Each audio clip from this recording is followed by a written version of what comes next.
Hello guys, আমি আবার চলে এসেছি নতুন একটা ব্লগ নিয়ে। হ্যাঁ, এটা ময়দান মেট্রো স্টপেজ। তো এখান থেকেই তোমরা চলে যেতে পারবে অনেকগুলো খুব ভালো জায়গা যেখানে ঘোরার।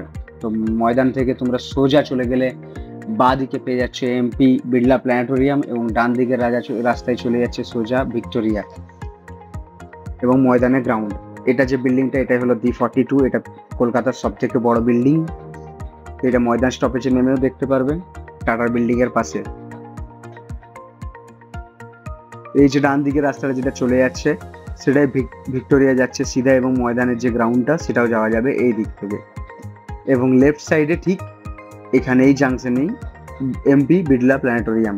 এই রাস্তাটার ঠিক অপোজিটে যেটা দেখা যাচ্ছে, হয়তো আমি জুম করে দেখাবো এখন। এই যে এটা এমপি বিড়লা প্ল্যানেটোরিয়াম।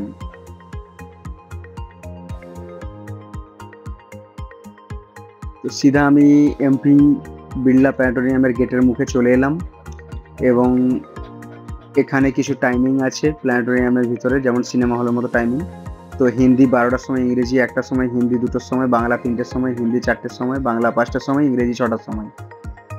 তো এই টাইমগুলো মেনটেন করতে হয়। এবং এটা ভেতরে ঢুকে ডাইরেক্ট টিকিট কাউন্টার আছে, এবং টিকিট কাটার পর তোমাদেরকে লাইন দিতে হবে বাইরে। তো এই যে দেখলে দুজন এসেছিলাম, 12টার শো আমরা হিন্দিতে নিয়েছিলাম, এবং টিকিট কাটার পর আমরা লাইনে দিয়েছিলাম।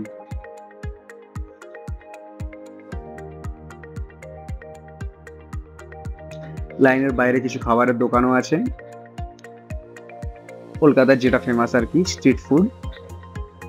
এটাই মেন গেট। আমরা ধীরে ধীরে ভেতরে ঢুকে গেছিলাম। চারদিকটা খুব সাজানো গোছানো।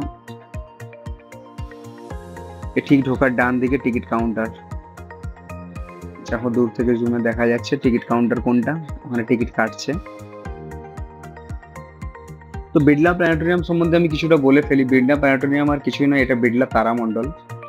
তো এখানে ভেতরে সিনেমা হলের মতো স্ক্রিন লাগানো আছে ওপরে, এবং কিছু চেয়ার লাগানো আছে যেমন সিনেমা হলে লাগানো থাকে। তো সেখানে বিভিন্ন ধরনের গ্রহ নক্ষত্র এবং পৃথিবী কিভাবে সৃষ্টি, ধ্বংস হয়েছিল, ডাইনোসর কিভাবে ধ্বংস হয়েছিল, এই কিছু ডিটেলস সব ক্যামেরার সাহায্যে পুরো গ্রহ নক্ষত্রের ব্যাপারে দেখানো হবে, এবং খুবই সুন্দর ভিউ। তো যারাই কলকাতা ঘুরতে এসো তারা একবার এই এক্সপিরিয়েন্সটা করতে পারো। মাত্র 120 টাকা টিকিট, এবং এটা আধ ঘন্টার শো হয়। তো আমাদের যেহেতু ক্যামেরা অ্যালাউড ছিল না, তাই আমাকে শোটার শুরু হওয়ার আগে আমাকে বন্ধ করে দিতে হয়, কারণ ওরা অলরেডি মাইক্রোফোনে রিকোয়েস্ট করছিল কোনো কেউ যাতে না ক্যামেরা করে। তো এই যে দেখতে পাচ্ছ, এটাই পর্দা, এটাতেই সবকিছু ভিউ দেখানো হয়, বিভিন্ন গ্রহ নক্ষত্র। तारामंडल में आप सबका हार्दिक स्वागत है। थोड़ी ही देर में हम शुरू करने जा रहे हैं आज का कार्यक्रम। शीर्षक है कॉस्मिक कलीशंस। पर इस कार्यक्रम में कुछ लाइट सेंसिटिव प्रोजेक्शंस आने वाले हैं, आपसे इसीलिए दरखास्त है मोबाइल की इस्तेमाल ना। তো ক্যামেরা অ্যালাউড ছিল না। তো শো শেষ হওয়ার পরে আমি সিধা চলে এসেছিলাম আমাকে ওজন করতে, বিভিন্ন গ্রহে কি ধরনের আমার কিরকম ওজন হয়, চাঁদে, প্লুটোতে, সব কিছু গ্রহতে এখানে ডিটেলসটা দেওয়া আছে, দেখতেই পাচ্ছ। বিভিন্ন গ্রহে যেমন আমার ওজন 69.72, আর্থে, মুনে গিয়ে আমি সিধা হয়ে যাচ্ছি কত 115, এবং ইউরেনাসে হয়ে যাচ্ছি 61, নিউট্রন স্টারে হয়ে যাচ্ছি 6690 সামথিং। তো এখানে বিভিন্ন ধরনের গ্রহ নক্ষত্র ব্যাপারে লেখা আছে এখানে চারিদিকে। একটা মিউজিয়াম টাইপের বানানো আছে এখানে, যেটা শো এর পরে দেখতে পারবে তোমরা। তো এই যে পুরো ডিটেলস দেখতেই পাচ্ছ, যারা জাস্ট পড়তে চাও অবশ্যই ভিডিওটাকে স্টপ করে জুম করে পড়ে নেবে। অনেক ডিটেলস আছে, এত পড়ার সময় হয়নি, তাহলে ব্লগ অনেক বেড়ে যাবে।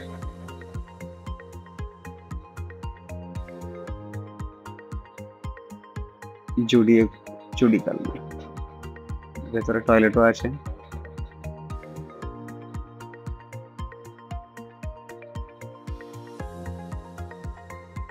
দেখতে পাচ্ছ, এটা অ্যালবার্ট আইনস্টাইন, তার মূর্তি।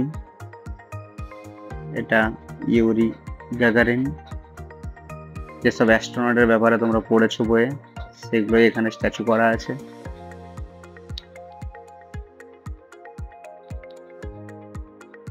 Aristotle,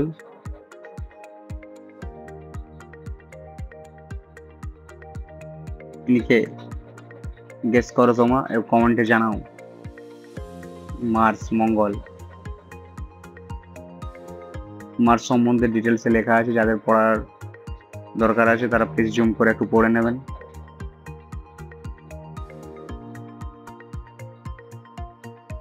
MP Birla Memorial যিনাদের award দেওয়া হয়েছে তাদের ফটো এখানে লাগানো আছে।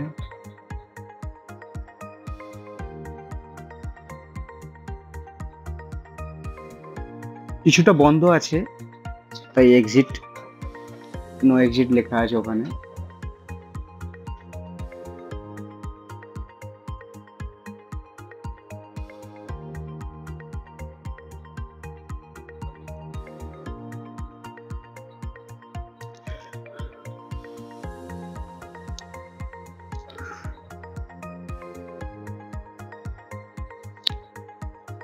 আমরা ঘুরে ফিরে চারিদিকে